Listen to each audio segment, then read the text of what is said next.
Hey guys, how's it going? Mega Gears here.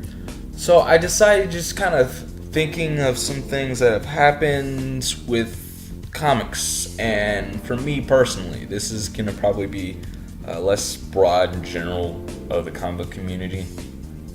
But it was neat because lately I've been getting into more manga. I know that anime and manga is, it's niche. A lot of people that don't know much about what manga and anime is, the first thing they're like, oh yeah, the Pokemans, the Dragon Balls, right? Something like that. Stuff like that. The Yu-Gi-Oh cards. That's anime, right? People that don't know much about that stuff. But I've really grown fond of manga, and it definitely has some things that comics, the comic book industry, or just even just creators, I guess you could say, could learn a thing or two from. And I'm not saying that I want comics to be just like manga. They're two separate, different things, but they do have their strengths and weaknesses. I have really found some neat stuff in manga that I just can't get in American comics. That American comics aren't willing to risk. And I think the thing is that manga is a medium. Comic books is a medium of entertainment. You have music, you have movies, you have television, you have just books, you have comics, you have art. Just like when you go to a art gallery, or if you just look at art pieces, it's a type of medium of expression, right? So it's kind of this thing that when you talk to people that aren't into comics or into manga, they're like, oh yeah, I used to be into that when I was younger. I don't really read comics, it's a childish thing. And I think that's kind of the stigma about comics, is that it's childish.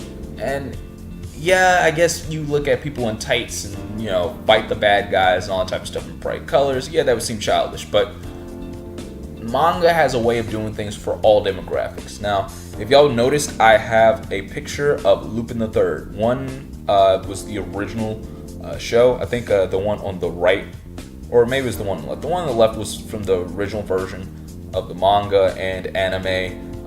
There have been like 3 or 4 different iterations of the TV show over the past over the past almost 45, 50 years now. Yeah, it came out in the early 70s, I believe, late 60s. And Lupin the Third is really for the older demographic, but I love it. I like heist films. I liked the original. I like Ocean's 13, right? The other ones, or Ocean's 11, I mean. The other spin-offs and sequels wasn't too crazy about, but I like heist stuff. I like the Italian Job. So I like Lupin the Third. I like the crazy characters. I like just the interactions between the characters. The fact that it doesn't take itself too seriously, that you have humor. Manga is something that's easily accessible because there's something for everybody. There's something for people of all different walks of life and different demographics. You have people that are businessmen that read manga. You have people that are kids that read manga. You have romance manga for guys and women. You have a specific demographic of romance comedy manga for guys and romance comedy manga for women. You have stuff like that, romance comedy manga for older women, older demographics. Ugh, sorry guys, couldn't get that word out. Older demographics. You have all this different stuff because there's something for everybody. Manga isn't kind of like, oh well, you've outgrown this, you're not our target demographic, so goodbye, see you later. Manga is like, oh, you don't like this? Well, we have other things that you might enjoy. We have all these other different type of books that you can get into. And I think that's kind of the problem with comics. I love comics.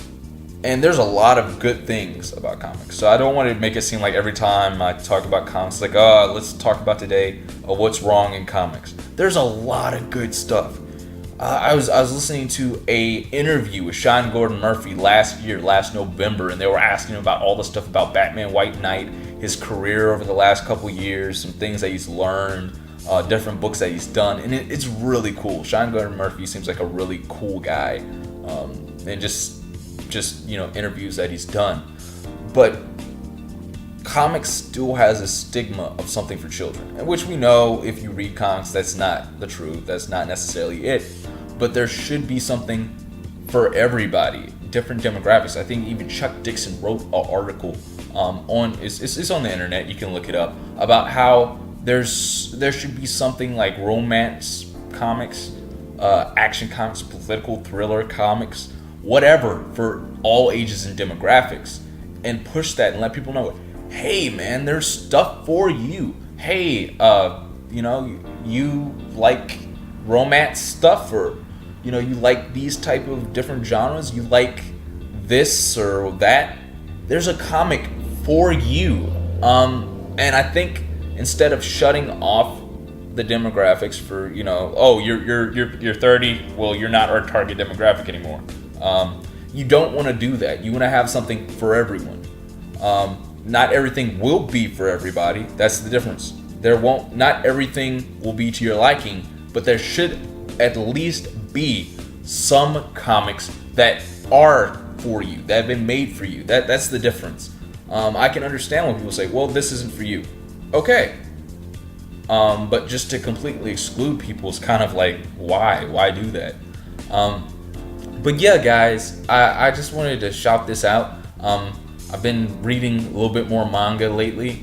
I'm willing to try out some other stuff. It's just I don't want to get in the habit of blowing like ridiculous amounts of money on comics. I can really see easily that you could blow off $150 just going to a comic book shop or a store, or just buying all this type of stuff, and it gets kind of crazy. But yeah, guys, let me know what you think. Like, share, comment, subscribe, and I'll catch you in the next.